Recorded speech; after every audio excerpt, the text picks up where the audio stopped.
Se você sofre com procrastinação crônica, se você tem dificuldade de começar as atividades, ou pior ainda, de terminar projetos que você já começou, e às vezes se pergunta por que as coisas parecem ser mais complicadas para você do que para as outras pessoas, pode ser que esse vídeo seja a resposta que você está procurando. Procrastinação, perfeccionismo, gestão do tempo, ansiedade social, falta de foco. A lista aqui é grande e essas são até dificuldades muito comuns. Mas quando essas dificuldades vêm desde a sua infância e podem ter ali uma combinação específica desses traços, isso pode significar um diagnóstico e também uma luz no fim do túnel. Eu sou a Cimeia e hoje eu decidi trazer um lado mais pessoal da minha vida com relação aos meus negócios e compartilhar aqui alguns desafios que talvez você também esteja enfrentando e trazer as minhas experiências para que talvez você se identifique e isso possa te ajudar de alguma maneira.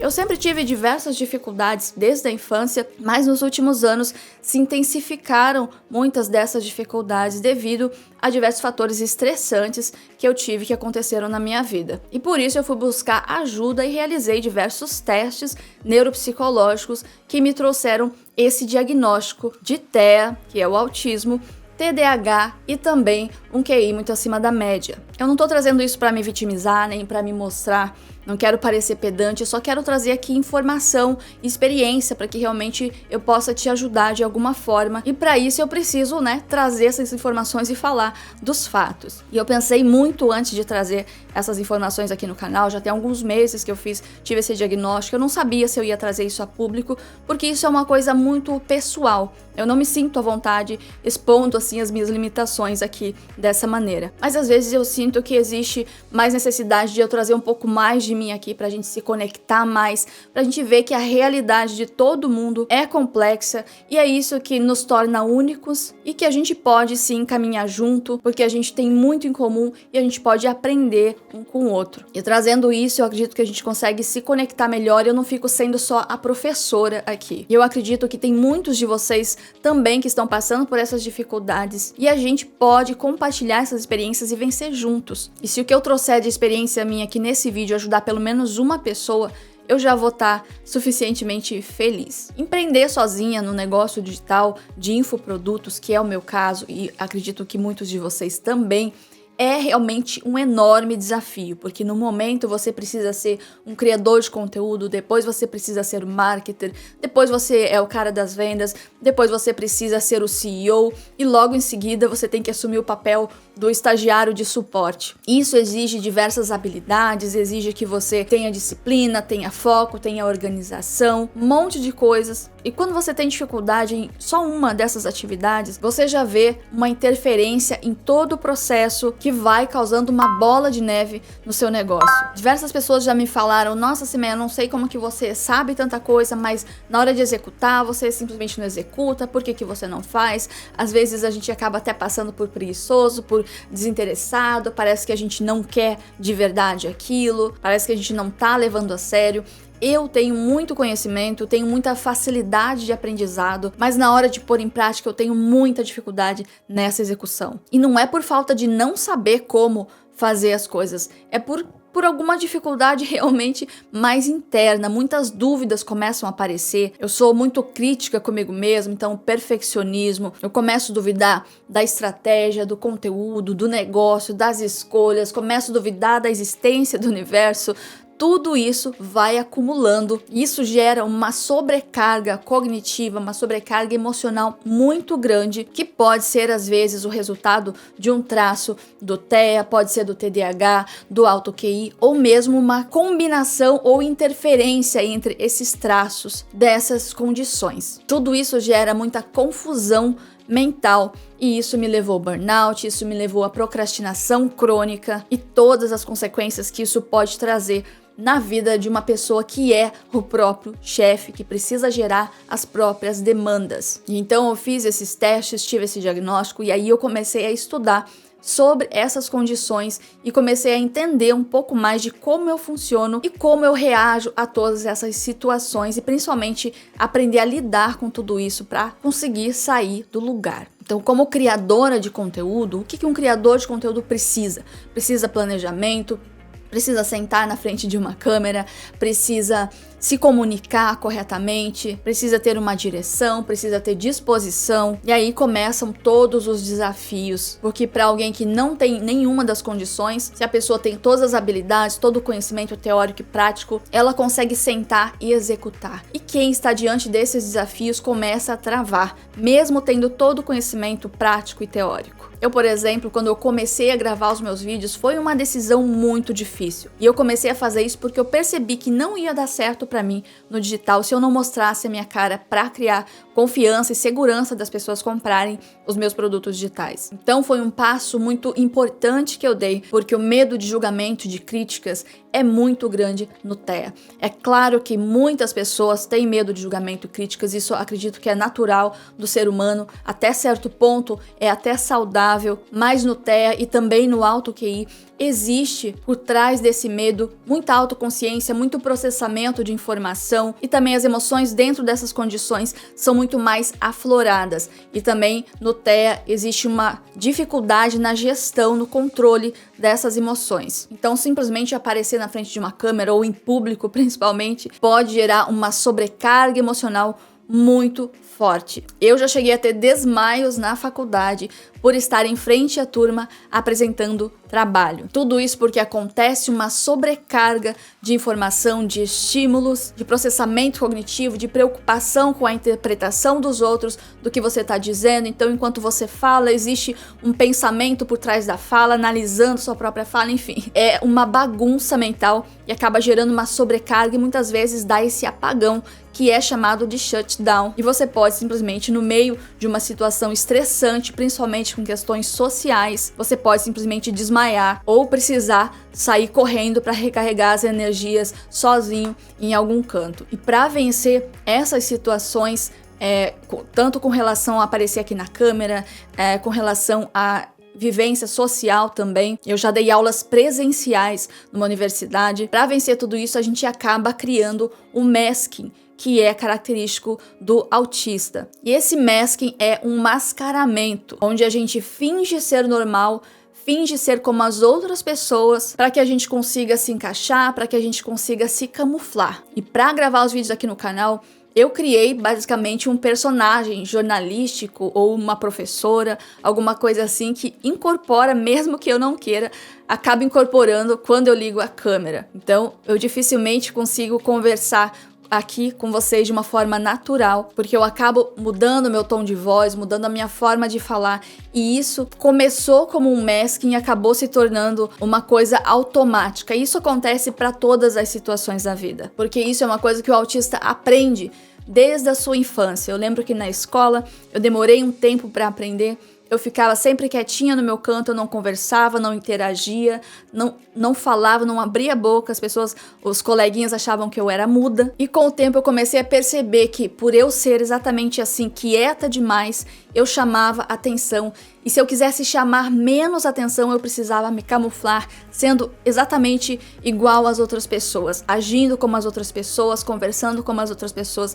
E aos poucos eu fui aprendendo a mimificar as outras pessoas, né, imitar, digamos assim, as outras pessoas em situações sociais, para que eu pudesse me camuflar. Porque se eu sou eu mesma numa situação social, eu acabo parecendo antipática, mal-humorada, porque eu fico lá de cara fechada, eu não tenho vontade de interagir socialmente. Então acaba sendo esquisito, a gente acaba sendo, eu sempre fui, né, uma pessoa esquisita, naturalmente, mas aí para você deixar de chamar atenção como esquisito, você acaba aprendendo a ser normal, né, ser como as outras pessoas para parar de chamar atenção por ser esquisito. E isso obviamente exige um grande esforço mental e emocional, porque você está tentando se encaixar ali de uma maneira totalmente estudada, você ensaia as coisas que você vai falar, você ensaia movimentos, você copia movimentos das outras pessoas, porque você está aprendendo a ser como elas. Então é muito natural que toda situação social esgote completamente,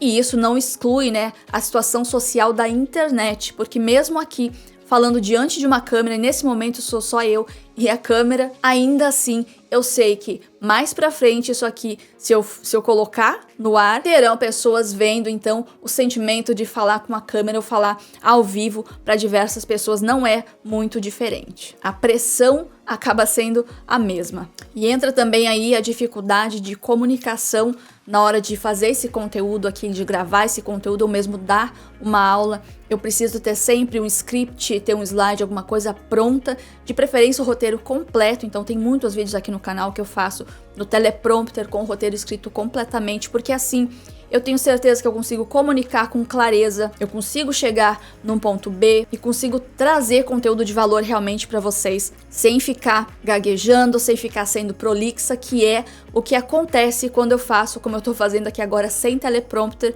Eu acabo pausando muito, acaba ficando muitos cortes no vídeo, porque eu paro para pensar no que eu vou dizer ao invés de eu sair simplesmente falando. Então esse excesso de análise por trás da comunicação é uma característica do alto QI, que cria muita hesitação e muita ansiedade na hora de me expressar. E por outro lado, tem também a característica do autista, que é de ensaiar muito antes de falar. Então antes de, mesmo na escola, antes de fazer uma pergunta para a professora, eu ensaiava tanto que eu chegava a perder o timing de fazer a pergunta. Então isso é mais uma interferência também na hora de eu me comunicar, de eu colocar para fora os meus pensamentos, as minhas ideias. Então quando eu faço o vídeo sem o teleprompter, ele acaba ficando muito mais longo, com muito mais cortes, e na minha opinião fica com conteúdo muito mais difícil de entender, muito mais bagunçado e mais confuso. Outra dificuldade também causada pelo TEA, essa questão de comunicação do TEA e também do alto QI, essa preocupação excessiva, né, com a comunicação, de como a comunicação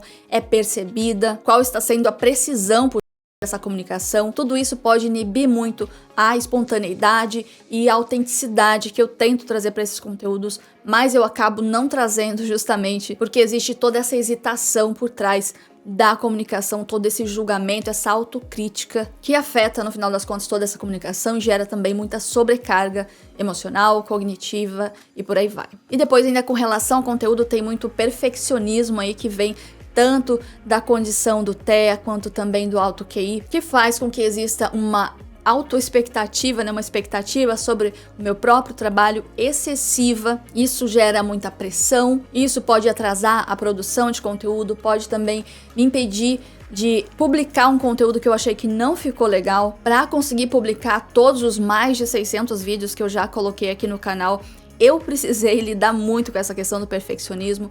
Não tem um vídeo sequer aqui no canal que eu possa dizer que eu achei perfeito. Tem alguns vídeos que eu posso dizer que eu me esforcei, que eu dei o meu melhor, mas não tem nenhum que eu possa realmente falar que ficou espetacular, justamente porque eu sei que sempre tem espaço para melhorar. E quando eu vou procurar tema para trazer conteúdo aqui para vocês, eu tenho no meu Notion lá centenas e centenas de ideias de temas não me faltam. O que me falta é eu olhar para uma ideia e achar ela boa o suficiente para trazer, é eu olhar para a ideia e falar não é mais do mesmo. E também sempre que eu vou publicar um vídeo aqui no canal, depois de fazer todas as revisões possíveis para eu ter certeza de que tá bom, eu ainda, a hora que eu publico, eu já não assisto mais porque eu tenho medo de encontrar alguma imperfeição e aí eu ficar mais insegura com relação ao conteúdo e querer tirar do ar, enfim, ou mesmo corrigir essa questão para depois publicar de novo. Então eu evito de assistir os meus vídeos depois de publicado. E aí entra também, ainda na criação de conteúdo, né, muita procrastinação. Acredito que muitas pessoas sofrem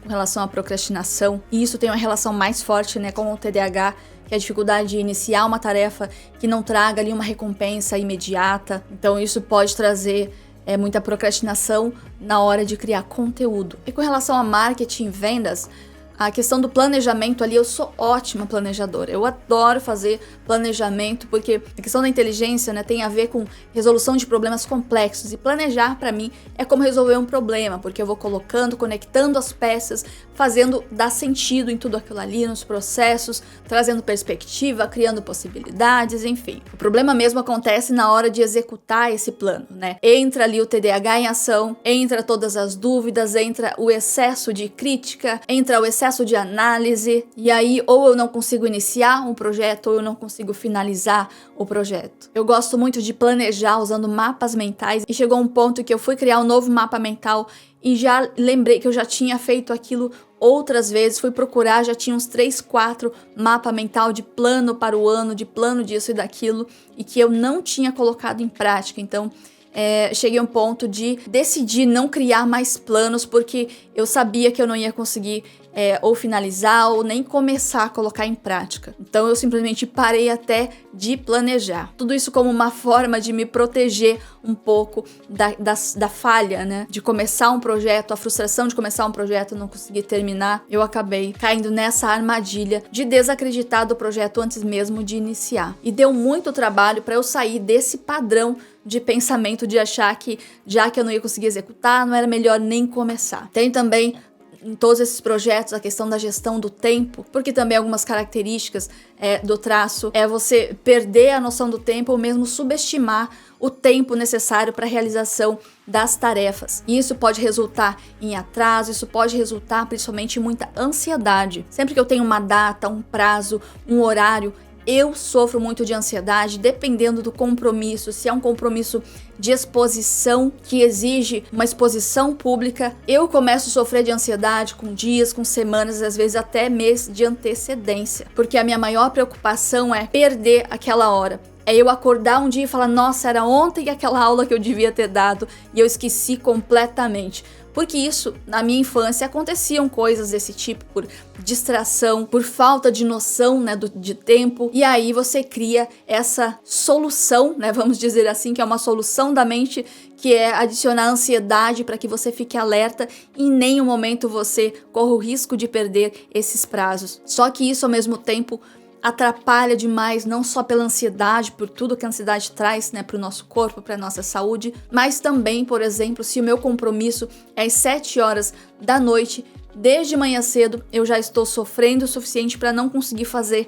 mais nada no meu dia, eu não consigo fazer outras tarefas, dependendo, é claro, do nível de compromisso que eu tenho, eu não consigo realizar outras tarefas porque eu tenho medo que se eu começar a fazer alguma coisa, eu vou mergulhar tão a fundo naquilo e a hora que eu perceber, eu já perdi a hora completamente. E é claro que eu tento desenvolver estratégias, né, para combater isso, colocando alarme no celular, a cada hora fica tocando alarme no celular, para me lembrar, para que eu não precise me esforçar tanto para ficar lembrando daquilo em todo o tempo, mas ainda assim a ansiedade é bem difícil, bem complicado de você conseguir sair desse ciclo quando você chega nesse nível extremo de ansiedade. E por falar em ansiedade, tem também as aulas ao vivo, né, as lives. Por que eu dificilmente faço live? Faz anos já que eu não faço uma live aqui no canal, mas eu ainda faço algumas outras coisas, como dar aulas. No mês passado eu dei algumas aulas no Sesc ao vivo, e essa interação ao vivo, ela é particularmente estressante, porque é muito difícil processar ali tantos estímulos ao mesmo tempo, né? Existe a interação com as pessoas, o chat, as perguntas, exige que você tenha respostas rápidas, e no caso do TE é muito difícil vir com resposta rápida. No caso do AutoQI, existe também a questão de muitas críticas com relação à própria comunicação, como que as pessoas estão percebendo o que eu tô falando, se elas estão compreendendo, se eu estou sendo clara, se eu tô conseguindo traduzir toda a complexidade daquilo em algo simples. Isso traz muita ansiedade na hora de falar. Então ali ao vivo acaba existindo uma necessidade constante de processamento de informações e de estímulos que acaba causando uma sobrecarga cognitiva, sobrecarga emocional muito intensa. E por mais que no momento que eu tô dando aula ao vivo, eu acabo gostando muito, acaba sendo muito divertido porque eu amo ensinar. Por outro lado, tem toda essa ansiedade que vem antes e também ali durante a comunicação. Em alguns momentos pode ser que me dê um branco, que eu perca o fio da meada, porque daí entra TDAH também, né? A distração, a falta de foco. Então eu sempre tento me comunicar para os alunos antes de começar a aula, que eu não vou olhar para o chat, só vou olhar em intervalos de tempos para não me perder na própria explicação. Mesmo assim, às vezes eu acabo me perdendo no meio da aula. Tem também a questão nessa interação ali ao vivo, tem também a questão da expressão de emoções, né? Muitas vezes o autista, ele acaba sendo monotom, né? Acaba falando sem expressões, sem gesticular. Quando a gente vê, a gente só tá falando com a boca, e pode ser que eu esteja sorrindo e me divertindo por dentro, mas existe muita dificuldade de eu expressar isso pra fora. Então, quando eu tô gravando um vídeo, às vezes eu percebo que eu tô nesse monotom, eu volto pro início e recomeço aquela gravação, porque eu quero adicionar mais emoção, mais entonação, e isso eu preciso fazer de forma consciente. Se eu não estiver pensando sobre, vou me expressar, vou mexer mais a boca, vou mexer a mão, se eu não estiver pensando enquanto eu tô comunicando, eu acabo só falando mesmo, e aí pela aparência parece que eu tô entediada, parece que eu tô de mau humor, qualquer coisa desse tipo. Até muitas vezes as pessoas me confundem como uma pessoa brava, como uma pessoa que tá com raiva ou que tá de mau humor. Mas na verdade essa é a minha cara quando eu não estou pensando em parecer, em como eu deveria estar aparentando naquele momento para que as pessoas entendam através do meu olhar, através do meu sorriso. Então essa falta de expressão, ou mesmo uma expressão sutil, ela acaba muitas vezes passando desapercebida e causando até mal entendidos. Mas isso é bom também porque evita rugas. Eu já li em algum lugar que autistas têm menos rugas faciais justamente por causa dessa falta de expressão, principalmente na região da testa, porque a gente não fica muito fazendo assim com os olhos, porque não é natural. E quando a gente aprende a mimificar os outros, a gente acaba focando mais na boca, né, no sorriso, na expressão manual e por aí vai. Então, brincadeiras à parte, acaba tendo aí também o seu lado positivo. E aí, com relação, né, a tudo isso, principalmente aulas ao vivo e conteúdos, tem a dificuldade na comunicação efetiva. E essa dificuldade vem tanto do TEA, quanto do TDAH, quanto do alto QI, porque existe a dificuldade de expressar claramente ideias, a dificuldade de processamentos de algumas questões, a dificuldade de traduzir a complexidade do pensamento em palavras, porque é como você traduzir ideias, e tem muitas ideias que não tem como ser traduzidas, então às vezes dá até preguiça de falar. Já aconteceu de eu simplesmente ficar quieta em uma situação porque eu tava com preguiça de explicar, e também aquela preocupação excessiva, né, com relação à comunicação que eu já falei anteriormente. Então, como você pode ver, dessas 3 condições, algumas têm traços em comum, outras têm traços ao contrário, como no caso do TEA e do TDAH, com relação a alguns comportamentos. Mas aqui eu tentei trazer para vocês mais focado no que tem me prejudicado no dia a dia, que é a criação de conteúdo, colocar em prática as ações de marketing, de vendas e também realização de fazer conteúdo ao vivo, aulas ao vivo, lives, né, que eu não costumo fazer lives justamente por causa de todo esse sofrimento que me causa, mas pra gente fazer o que a gente quer, conseguir chegar aos objetivos, muitas vezes a gente precisa enfrentar, né? Então, quando eu trago conteúdo aqui pro canal, é uma forma de enfrentamento, porque eu quero chegar a algum lugar. Como eu falei, eu gosto muito de ensinar, eu tenho muita facilidade de aprender, então o meio que eu encontro hoje para ensinar mais fácil, né, é através da internet, e principalmente escala, né, eu penso mais em escala, é através de internet. Então eu preciso enfrentar algumas coisas para conseguir atingir, né, alguns dos meus objetivos, por mais difícil que seja. E muita gente pergunta qual que é a importância, né, do diagnóstico. Se você se identificou com alguma coisa aqui, qual que é a importância, o que muda depois de você ter certeza que você tem alguma dessas condições? Afinal de contas, a gente já é adulto, né? Qual que é a diferença que faz a essa altura da vida? E uma vez eu vi uma pessoa dizer uma frase que fala tudo sobre isso. Ela disse o seguinte: o monstro invisível com o qual eu lutei a vida toda deixou de ser invisível. Agora eu sei o nome dele, eu sei as características, eu sei as estratégias que ele usa, portanto eu sei como criar estratégias para combatê-lo. E eu diria mais, né? Eu diria que esse monstro, ele não deixou apenas de ser invisível, como ele deixou de ser um monstro. Porque assim que ele saiu do escuro, né, da falta de conhecimento que eu tinha sobre ele, eu pude vê-lo sob a luz do autoconhecimento, e isso me permitiu desvendar cada mistério, e eu ainda continuo aprendendo sobre essas características, porque isso me permite saber o que me faz bem, o que não me faz bem, o que eu preciso enfrentar para chegar onde eu quero, e principalmente traçar estratégias corretas para conseguir fazer esse enfrentamento de uma maneira eficiente. Como eu falei, muitos desses enfrentamentos trazem uma sobrecarga muito grande emocional, cognitiva, que pode levar a shutdowns, a meltdowns, ou seja, pode te levar ao apagão, pode te levar ao esgotamento. E como é que você faz para não chegar ao apagão e esgotamento? Existem aí muitas estratégias que a gente pode desenvolver para suavizar esses efeitos colaterais da gente se expor, da gente enfrentar essas dificuldades que vêm aí a partir dessas condições com as quais a gente nasceu. Então, se você se identificou com qualquer uma da experiência e das coisas que eu falei aqui, busque um diagnóstico, vale muito a pena, procure por um neuropsicólogo para fazer essa bateria de exames, para que você consiga definir as suas próprias estratégias para enfrentar as dificuldades que você está precisando enfrentar para chegar onde você quer. Agora, se você gostou desse vídeo, deixa o seu like, se inscreve no canal e me conta aqui nos comentários se isso tudo fez sentido para você. Hoje eu fico por aqui, a gente se vê na próxima.